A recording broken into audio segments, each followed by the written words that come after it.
ተከበራችሁ ውድ የደብሊው ጎ ቤተሰቦቼ እንደምን አላችሁልኝ? ዛሬም እንደተለመደው በሚያስደንቅ ሰሞናዊ መነጋገሪያ ስለሆነው ሀገራዊ ክስተት ልነግራችሁ መጣን። ቪዲዮውን ላይክ፣ ሰብስክራይብ በማድረግ እንዲሁም ሀሳባችሁን ሼር በማድረግ አበረታቱኝ ይላሉ። በኢትዮጵያ የሚፈጠረው አዲሱ ውቅያኖስ ነገሩ እንዲህ ቀላል አይደለም። የሁሉንም ቀልብ እየገዛ አንድ ጉዳይ ተፈጥሯል። ነገሩ እንዲህ ነው። በኢትዮጵያ አፋር ክልል እየታየ ያለው በአፍሪካ ውስጥ ተጨማሪ አንድ አህጉር ይፈጥራል ይላሉ። ነገሩ አስማት ይመስላል። ይሁን እንጂ በአፍሪካ ተጨማሪ አንድ ውቅያኖስ ይፈጠራል። ይህም በጂኦ ሳይንስ ዴስክ ላይ ምርምር ያደረጉት ሳይንቲስቶች ይናገራሉ።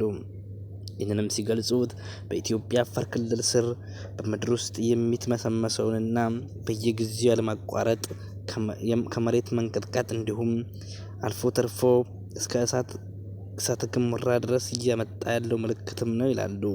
ታዲያ እንዴት አፍሪካ ለሁለት ትከፈላለች ለተባለችው ጥያቄም እንዲህ ይመልሳሉ።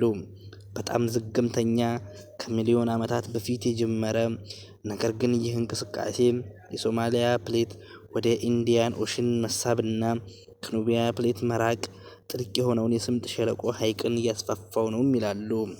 እናም በየጊዜው ከቀይ ባህር ከህንድ ውቅያኖስ ወደ ጥልቅ የሚፈሰው የውሃ መጠንና የሶስቱ ፕሌቶች መሳሳብ ተአምር የሚመስል የአፍሪካን መለያየት ያመጣል ይላሉ።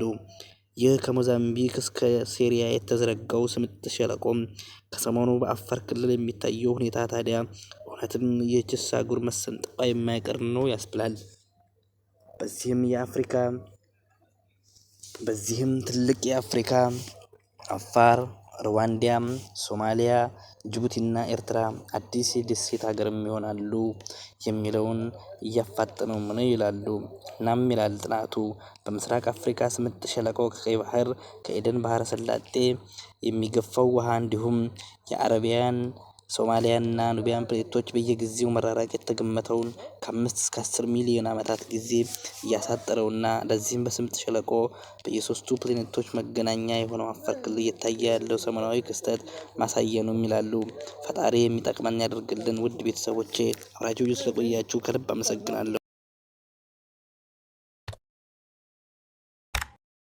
Jigsaw pieces move around on a time scale of millions of years. Just think of the split up that the earth saw around 138 million years ago when South America and Africa divided. If you look at the west coast of Africa and the east coast of South America, you will notice they fit together like two jigsaw pieces, beautifully highlighting how these continents were once joined as one. The departure of East Africa will just be another page in this giant geological storybook. Who knows whether humanity will be around to see any of these changes, but it doesn't look too hopeful.